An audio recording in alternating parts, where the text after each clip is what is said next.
Hello दोस्तों, आज हम आपकी कोई इंग्लिश की प्रैक्टिस नहीं करा रहे। आज हम पढ़ेंगे भारत के 18 रेलवे जोन।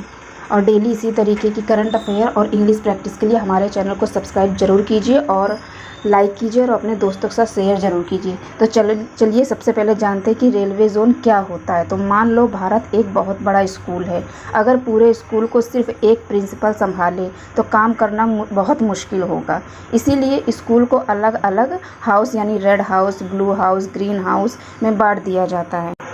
हर हाउस का अपना एक हाउस टीचर होता है। इसी तरह भारतीय रेलवे भी पूरे देश को अलग अलग हिस्सों में बांटती है। इन हिस्सों को रेलवे जोन कहते हैं।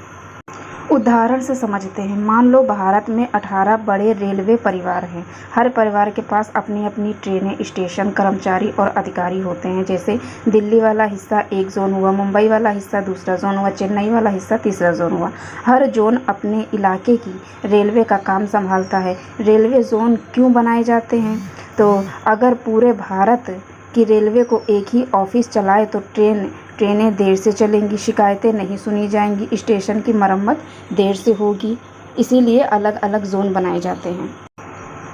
रेलवे जोन क्या क्या काम करता है? तो ट्रेनों को चलाना, रेल की पटरियों की मरम्मत करना, स्टेशन की देखभाल करना, कर्मचारियों की नियुक्ति और काम देखना, सुरक्षा का ध्यान रखना, नई ट्रेन या नई लाइन की योजना बनाना। जोन के नीचे क्या होता है? तो भारत सबसे बड़ा समझिए। उसके बाद रेलवे जोन 18 बड़े हिस्से में बटा है। रेलवे डिवीज़न, जोन के नीचे डिवीज़न होते हैं जो जोन के छोटे हिस्से होते हैं। उसके बाद रेलवे स्टेशन।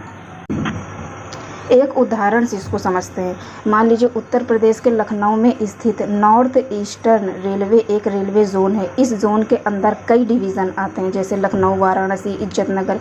इन डिवीज़नों के अंदर बहुत सारे स्टेशन होते हैं। याद रखने की आसान ट्रिक है। मान लीजिए एक घर है, उसके बाद मोहल्ला, फिर शहर। इसी तरीके से स्टेशन हुआ, उसके बाद डिवीज़न, फिर उससे बड़ा जोन, उसके बाद भारतीय रेलवे। ठीक है। नेक्स्ट पार्ट के लिए